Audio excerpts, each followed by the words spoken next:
Warrior Super Edition Firestar's Quest by Aaron Hunter, Chapter 17. Ow! Sandstorm halted at the foot of the thorn bush, letting out a yell of pain and shaking one forepaw. Shh, Firestar hissed. You'll bring every cat and toy placed down on us. Sandstorm blinked at him. I thought that was the point. I'm sorry, she added, giving her paw a quick swipe with her tongue. I trod on a thorn, that's all. Firestar glanced around. I didn't think any cut her. Okay, carry on. As soon as the kitty pets arrive, get down to the cave. Remember, especially if they don't get a good look at you. I know. Annoyance sparkled in Sandstorm's eyes. We went through all of this last night. All right then. Firestar took another quick look around, then pushed through the underground when he reached the nearest tree. Clawing way up the trunk, he tilted himself on the lowest branch, hidden from below by thick branches of leaves. Beneath the tree, Sandstorm went hunting. Water flowed in Firestar's jaws when he thought bring down a mouse.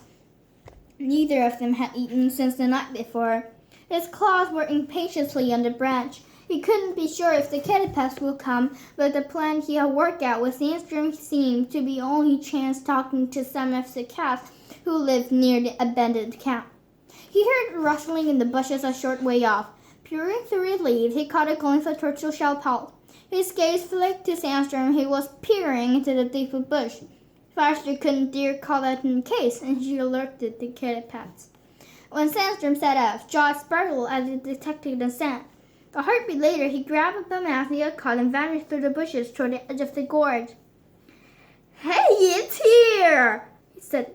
It was the tabby kitty pest speaking, pushing into the underground while he stood almost directly under Firestar's tree. I saw the bushes shaking, but he went down to the cave.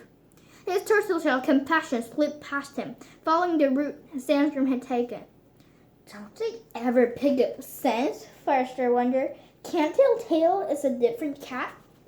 Both kitty pests vanished again, but he could hear their voices, raising and crawling down to the cave.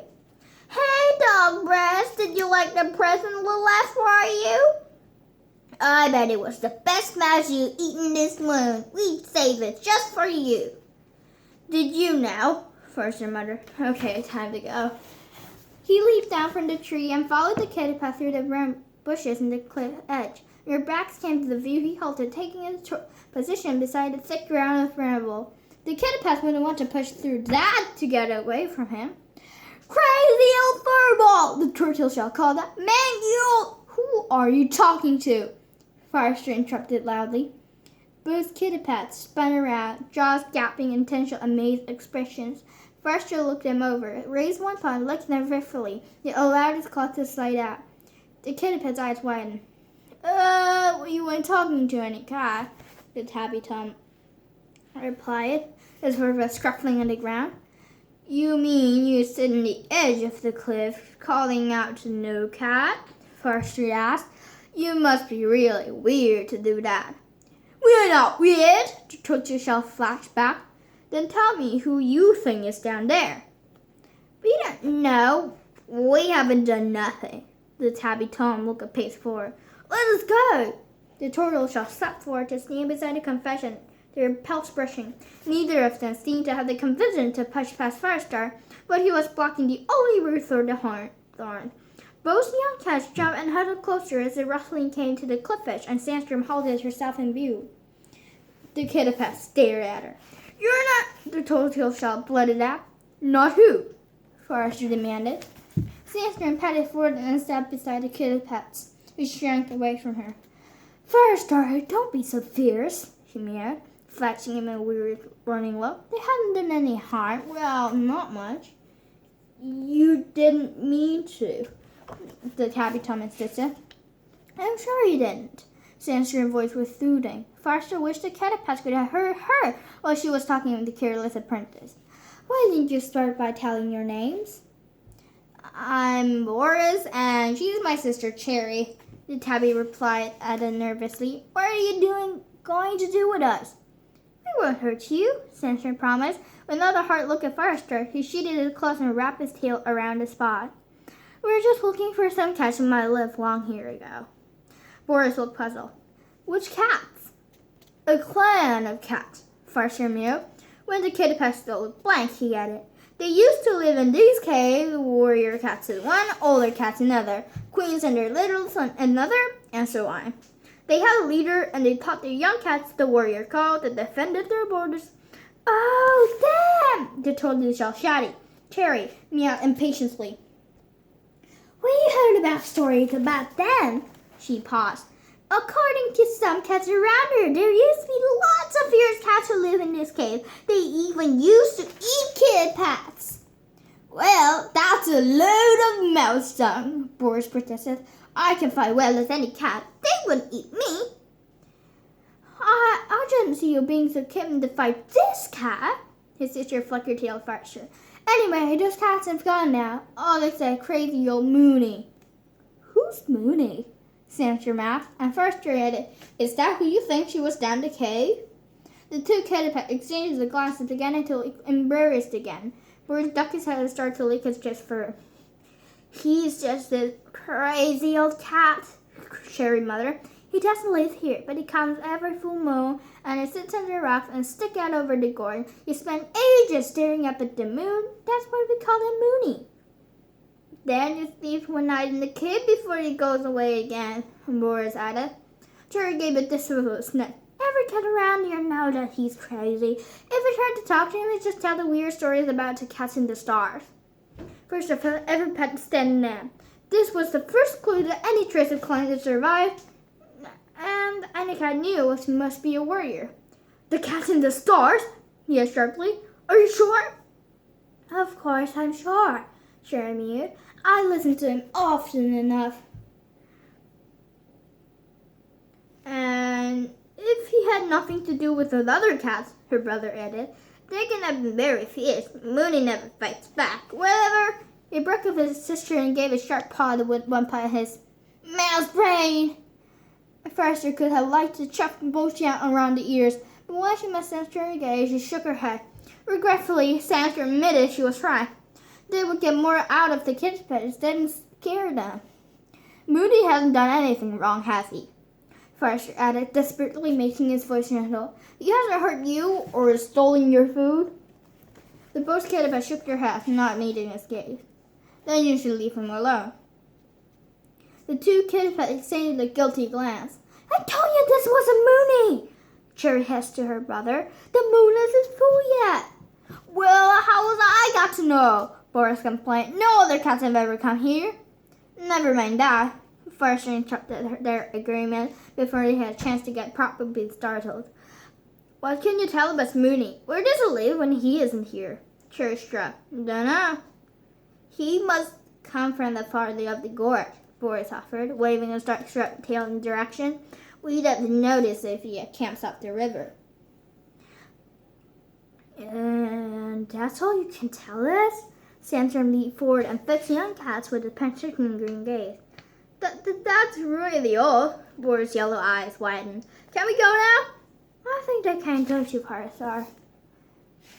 First, you paused for a couple of heartbeats, long enough for the two cats to understand they weren't getting over too lightly.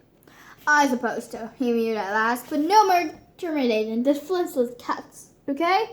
We won't, Boris promised, and noticed his sister. Will we? No, not anymore, Cherry flattened her ears. We just didn't think. Next time, try not to be so mouse-brained, Forrester mewed, drawing off the side of the narrow tunnel through the underground. Off you go.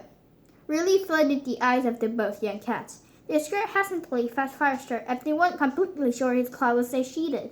Once they were safely past him, they shouldered their way out of the thicket and broke into a run. As Cherry dashed past the tree where Firestar had hidden, he ran tremulous leap, batting at the lowest branch. Lee charged down her brother and they bounded past her. Firestar and Sandra followed the kitty pets to the edge of the bushes, then racing back to the two-lane place they had to hide. They're not so bad for kitty pets, Sandra committed. Cherry's got spirit at least. First suspected that the young tortoiseshell reminded Sandstrom of her apprentice Sorrel Paw. They both get a spirit, he responded. It's a pity they can't be apprenticed in the proper clan. Well, they can't, Sandstrom mewed.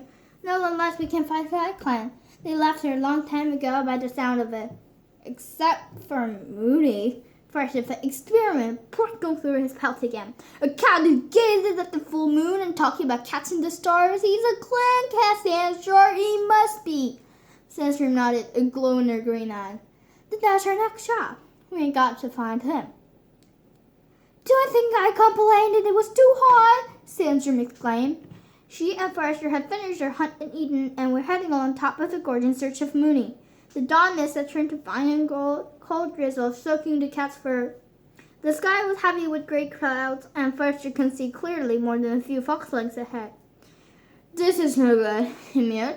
It's just the same when we're looking for a Sky Clan camp. If they stay up here, we'll never find a place where Mooney is living. Sandstorm sighed. I was afraid you were going to say that. Climbing down is harder when the rocks were slippery with rain and the bottom of the gorge was still shrouded in mist. Forrester led the way, scrambling over boulders and sliding down loop puddles until they reached the narrow valley above the rocks where the river pulled out. The path was sticky with mud, covering the cat's legs and splashing up into their belly fur. They plodded along uncomfortably, peering through the rain aside of the gorge to find any trace of the old cat. There's a slit in this rock, Sandstorm pointed with her tail. Maybe it leads to a cave. She splashed away from the path to investigate and splashed back almost at once. No good, she reported. It's not wide enough for my whiskers. A cat could never live in there. Forrester wondered whether a cat could live in this barren place at all, but he and Sandstorm Trudley began to spot scattered brushes here and there and scent faces, traces of prey. More of the rainwater had collapsed in puddles among the boulders. This place was a poor wonderful cat, he mewed, but it's a pretty miserable place to live all the same. Especially on your own, Sandstorm agreed. If Mooney is a bit weird, no one can blame him. The cats passed more slits in the gorge wall, but they were too shallow or too narrow for a cat to live in comfortably. Forrester began to wonder how much farther they would have to go, or whether they had already missed Mooney's home. Gradually, the breeze sprang up, waving bellies of rain into their faces. Forrester shivered. For a Star Clan's sake, let's look for shelter. Sandstorm would never find him in this. Not waiting for Forrester in agreement, he splashed into another narrow cave, slipped inside him. There was just enough room for Forrester to squeeze in beside her, their sodden pelts pushed together. But in spite of his drenched, mud-splashing fur and sore paws, he felt more hopeful than he had been in a long time. At last, they had news of real clan cat, and sooner or later they had to find him. He drowsed easily, awoke to find Sandstorm's tail flicking over his ear. It was standing inside the cave, looking down at him. Come on, she mewed. The rain has stopped. Creeping swiftly out of the cave, Forrester looked up and saw the clouds were parting. A wavering sun shone into the gorge. The breeze ruffled his damp fur, showering him with a few last drops of rain. That's better, he mewed. Let's get moving. In a moment, Sandstorm replied. I want to drink first. Haven't you had enough water? Forrester asked, as he folded a pool in a hollow between two twisted thorn trees. At the edge of the pool, Sandstorm froze, staring down at the ground in front of his paw. Forrester, look! He bounded over. There was a newly wet mud at the edge of the pool and the paw prints of a cat. They were crisp and fresh, larger than a print or Sandstorm. That could be Mooney, Sandstorm exclaimed, or at least a cat who might know where to find him. They must have rained it recently, since the rain stopped. Forrester lashed his tail. If they hadn't gone to sleep in the cave, they might have spotted the cat when it came to drink. Whoever it is, they might still be close by, he mewed. You search the side of the gorge and I'll look on this side. He padded slowly along the base of the cliff, alert for any more paw prints or the scent of a cat. Then Sandstorm let out a yowl and snaggled her tail. Over here! Forrester bounded across to her. Before she reached her and picked up a strong fresh scent. I'm sure that's the same scent in the cave we'll be sleeping, he mewed. Sandstorm nodded, tasting the air again. It was still there, but the same cat. It must be Mooney who made those prints. Following the scent, Forrester reached the narrow path that wandered behind a huge boulder. The cat wheel barely squeezed between the rock and cliff face. On the other side of the boulder, the path led slightly upward until it reached a general tree, clinging to the side of the cliff. Firestar scrabbed his way up to it. Showers of pebbles pitting down over its paw. Sandstorm following the tailings behind. Drawing closer to the tree, Firestar saw that roots arched in the reddish stone, forming a den of hard, twisted branches. Outside was a scattering bones and scrapping fur in a bundle of soiled moss.